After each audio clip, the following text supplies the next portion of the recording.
Hey everyone, I wanted to jump on today and answer a question that's been really intriguing to me, and that is why do schools limit enrollment? I've been diving into stuff like this. It's really intriguing to me, and I think it will be really interesting to you, especially those of you who are trying to decide which college to attend.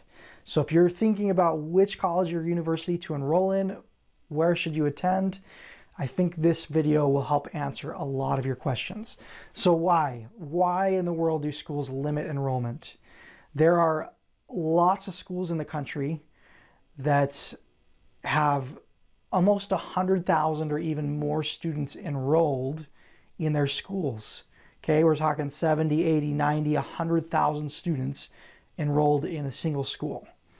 But there are other schools in the country that they have 6, 7 to 12,000 students. Okay, 6,000, 10,000, 12,000 students, and that's their cap. They won't accept anyone else. It sounds crazy, but this is part of what universities do, and it's actually part of their business plan. Now, those schools that limit enrollment, of course, we all know this, they require very, very good grades to get in, and they require high test scores and all sorts of things like that. There is a reason for this though, okay? So, like, why wouldn't Ivy League schools just let everyone in? Like, they can hire more teachers and offer that education to other people. Well, if they keep enrollment limited and make it hard to get in, they can charge more money. It's always about money, right? Every big decision a college or university makes is always about money. These colleges and universities are businesses, right? I want to show you this graph, okay? And right here, up and down, we have number of students, and across the bottom we have tuition cost. How much does it cost? I want you to look at these school groupings, okay? We're going to start at $10,000 or 10,000 students up to 100,000 students. Almost 100,000 students. We have Liberty University and Walden and University of Phoenix and Southern New Hampshire University. And I mean, the list can go on and on and on. There are tons of universities that it's really easy to get into and they just let everyone in. Well, look, these are the more affordable universities. The easier it is to get into, the more students they allow, the cheaper it is, okay? And of course, that's going to come with like bigger classroom sizes. And I mean, nowadays there's a lot of online classes and things like that. But you can get degrees like this for like 20 grand, okay? You're talking $5,000 to $7,000 a year in tuition sometimes. Now, over here, you have your universities, and the list can go on and on, but they limit enrollment to 6,000 to 12,000 students. We're talking Harvard and Stanford and Yale and Princeton and all these Ivy League schools. Well, it costs $100,000 or even more to get degrees from schools like this. Okay, it's a money thing. Since it's so prestigious, they can charge more money. But what comes with that is going to be your smaller classroom sizes, your better professors, better teachers, and things like that. And then it comes with a diploma that can get you a really, really prestigious job, right? So if you're wanting to be a lawyer in a big law firm and work in a skyrise in New York City, this is the type of degree that you need, okay? Now, why limit enrollment? Here it is. It's about the money, but it's to build prestige, okay?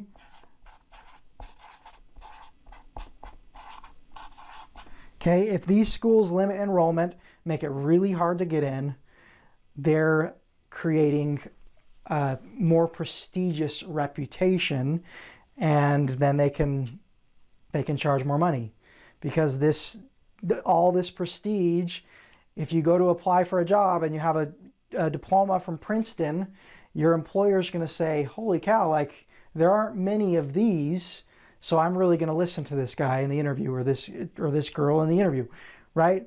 That's what it is. It's all about prestige. Now, there's a purpose to this video, okay? Yes, this is interesting. Limited enrollment, these schools charge a lot more money. Yeah, all that stuff, right?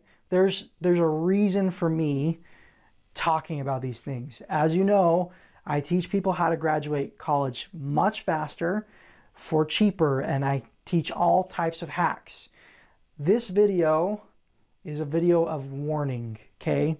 Now, what happens sometimes is people fall for prestige and they think, you know what, I'm going to go back to college, or I'm going to go to college and I want to graduate from a really, really top-notch, great school. And a lot of times people make these decisions and they don't have a career path planned out, right? And what happens is sometimes they fall for prestige, they enroll in these schools, they rack up $100,000+ in debt, and then they get a good job after they graduate. Not a great, prestigious job, okay? The problem with this, if you attend a prestigious school, you're paying a prestigious amount of money, like a lot of money. If you just get a good job and not a really, really great job, you're going to completely be financially strapped, just struggling, paying off student loans and things like that, right?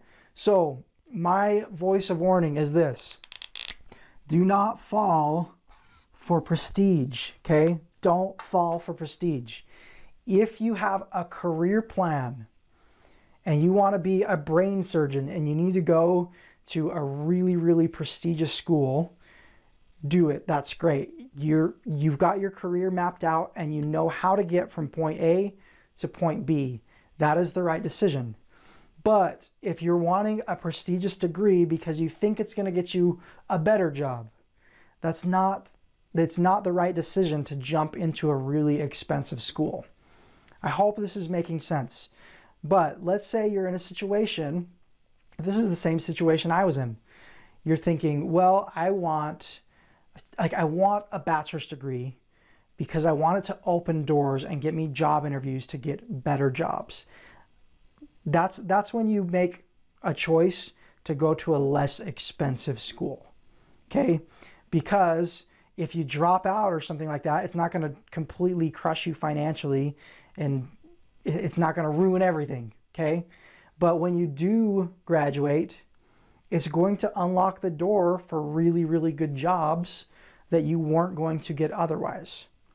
So decide what type of job you're looking for before you dive into a prestigious school, okay?